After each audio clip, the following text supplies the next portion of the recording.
Je m'appelle Louane Gauthier, je suis chargée de projet événementiel dédié à la pastorale des jeunes 18-30 ans pour le diocèse de Lyon. Donc je suis un peu entre deux services, je suis de l'événementiel, mais je suis prêtée au service de la pastorale des jeunes pour organiser leurs événements. Donc de façon générale, je pense que 80% de mon travail, ça va être avec la pastorale des jeunes, parce que leurs événements sont dans les plus importants et les plus gros du diocèse.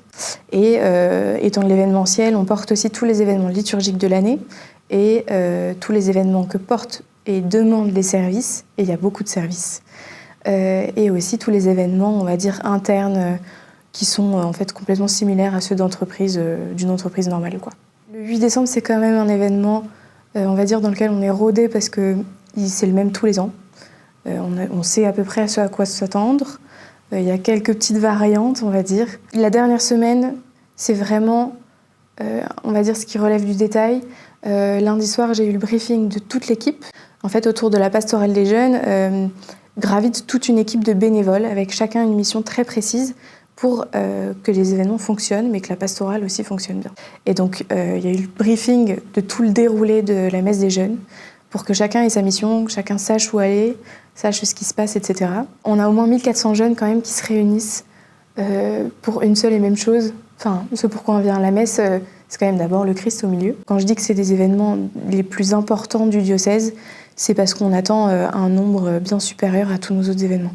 Souvent, à la fin de la messe, c'est là où toute la tension est redescendue parce qu'il y a pu y avoir des imprévus, on ne sait jamais ce qui peut se passer. Mais c'est là qu'on se rend compte, mais même juste dans l'ambiance et dans le regard un peu des gens, que c'était un moment quand même assez incroyable. Mais il y a aussi quelque chose de très beau dans le avant, juste au début, quand les équipes commencent à arriver, les bénévoles, les gens qui se mettent au service, etc., même la sécurité. Et en fait, de voir je sais pas comment dire ça, mais de voir la quantité de personnes qui viennent se mettre au service gratuitement. Il y a quand même quelque chose d'assez incroyable là-dedans. Et il y a quelque chose de très beau dans les événements, et dans cette messe-là en tout cas, parce que c'est pour une fête importante de l'Immaculée Conception, qui touche tout le monde. Donc c'est très lumineux, c'est très festif. Et il y a quelque chose aussi de très cosy, parce que c'est quand même aussi dans le cadre de la fête des Lumières, avec les bougies. C'est quelque chose de très beau, les chants sont soignés, tout le monde est là pour quelque chose de festif. Il y a un vrai renouveau de la foi, enfin, en tout cas il y a un vrai renouveau des néophytes, des catéchumènes et de l'Église catholique, en particulier dans cette tranche d'âge, qui est assez impressionnante. En fait, de voir on peut parler de foule, je pense, qui arrive dans l'Église, soit ça va être des gens qui reviennent, soit c'est des gens qui découvrent vraiment. Et c'est pas du tout le même accompagnement.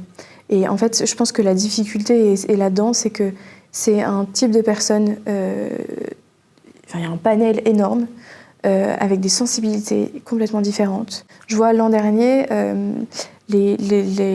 comment dire, on a un week-end de confirmation des adultes qui sont, je sais pas, ça doit être début juin.